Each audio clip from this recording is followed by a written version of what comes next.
आज गीता जयंती है। श्रीमद् भगवत गीता के प्रत्येक श्लोक में ज्ञान का अनूठा प्रकाश है। मानव जीवन की इस उत्कृष्टतम आचार संहिता की विशेषता यह है कि यह शांति का संदेश युद्ध की भूमि से दिया गया है। किम कर्तव्य विमूढ़ मनुष्य को आत्म कल्याण का पथ सुझाकर भटकाव से बचाने वाले शास्त्र में किसी भी पंथ या विशेष की नहीं, अपितु विश्व कल्याण के लिए ज्ञान, भक्ति और कर्म की तथ्यपूर्ण चर्चा मिलती है। इसमें परस्पर विरोधी दिखाई देने वाले अनेक विश्वासों को मनोवैज्ञानिक ढंग से एक दूसरे के साथ गूंथकर मानव जाति के कल्याण का मार्ग प्रशस्त किया गया है। यही कारण है कि इस कृति को मानवीय प्रबंधन के अद्भुत ग्रंथ की वैश्विक मान्यता हासिल है। गीता साधारण कर्मवाद को कर्म योग में परिवर्तित करने के लिए 3 साधनों पर बल देती है। पहला, फल की आकांक्षा का त्याग। दूसरा, कर्तापन के अहंकार से मुक्ति। एवं तीसरा, ईश्वरार्पण। इन सूत्रों में वेदों एवं उपनिषदों का सार झलकता है। तत्वदर्शी मनीषियों का कहना है कि ज्ञान, भक्ति और कर्म की इस अनूठी त्रिवेणी को जितनी बार पढ़ा जाए, इसके ज्ञान से नित्य नए रहस्य खुलते जाते हैं। 18 अध्यायों और 700 श्लोकों में प्रवाहित इस अद्भुत ज्ञान गंगा का कोई सानी नहीं है। श्रीमद् भगवत गीता महाराज के छठे खंड का भीष्म पर्व हिस्सा है।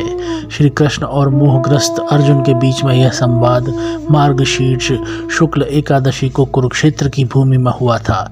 इसलिए इस दिन को मोक्षदा एकादशी और गीता जयंती के रूप में भी जाना जाता है।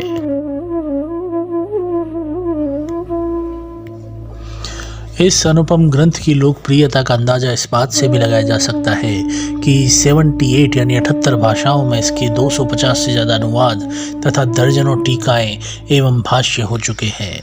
इनमें से प्रमुख टीका और भाष्य हैं अष्टावक्र गीता, अवधूत गीता यानी दत्तात्रेय महाराज की गीता, गीता भाष्य रामानुजन, ज्ञानेश्वरी, ईश्वरार्जुन संवाद, गीता यथारूप, भगवद गीता का सार, गीता साधक संजीवनी, गीता चिंतन, गूढ़ार्ध दीपिका गीता टीका, सुबोधनी टीका, अनासक्ति योग, गीता पर निबंध, गीता रहस्य, गीता प्रवचन, यथार्थ गीता, गीता तत्व और विवेचनी। ये सभी गीता के विभिन्न अनुवाद और दर्जनों टीकाएं और भाष्य के रूप में प्रचलित है। सनातन धर्म के आध्यात्मिक ग्रंथों में अष्टावक्र गीता एक अमूल्य ग्रंथ माना गया है। अद्वैत वेदांत के इस ग्रंथ में ऋषि अष्टावक्र और राजा जनक के संवाद का संकलन है। ग्रंथ में राजा जनक के 3 प्रश्नों की व्याख्या है। ज्ञान कैसे प्राप्त होता है, मुक्ति कैसे होती है और वैराग्य कैसे प्राप्त होता है। ये तीनों ही शाश्वत प्रश्न हैं जो हर काल में आत्मा अनुसंधानियों द्वारा पूछे जा सकते हैं। इस ग्रंथ में ज्ञान, वैराग्य और मुक्ति और बुद्धत्व प्राप्त करने की योगी दशा का सविस्तार वर्णन किया गया है।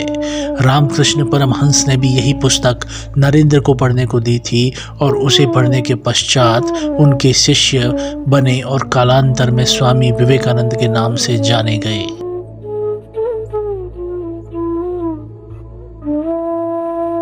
3112 ईसा पूर्व हुए भगवान श्री कृष्ण का जन्म हुआ था। कलयुग का आरंभ शक संवत से 3176 वर्ष पूर्व चैत्र शुक्ल एकम यानी प्रतिपदा को हुआ था। वर्तमान में 1939 शक संवत हैं। इस प्रकार कलयुग को आरंभ हुए 5115 वर्ष हो चुके हैं। आर्यभट्ट के अनुसार महाभारत का युद्ध 3137 ईसा पूर्व में हुआ था। इस युद्ध के 35 वर्ष पश्चात भगवान कृष्ण ने देह छोड़ दी थी। तभी से कलयुग का आरंभ होना माना जाता है। उनकी मृत्यु एक बहेलिए का तीर लगने से हुई थी। तब उनकी उम्र 119 वर्ष थी। इसका अर्थ यह हुआ कि आर्यभट्ट की गणना के अनुसार गीता का ज्ञान 5154 वर्ष पूर्व श्री कृष्ण ने अर्जुन को दिया था। हरियाणा के कुरुक्षेत्र में जब यह ज्ञान दिया गया तब तिथि भी एकादशी ही थी। संभवतः उस दिन रविवार था। उन्होंने यह ज्ञान लगभग 45 मिनट तक दिया।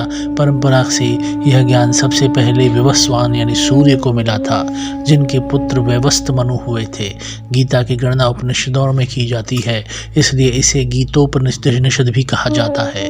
दरअसल यह महाभारत के भीष्म पर्व का हिस्सा है और महाभारत के कुछ स्थानों पर उसका हरि गीता नाम से भी उल्लेख हुआ है।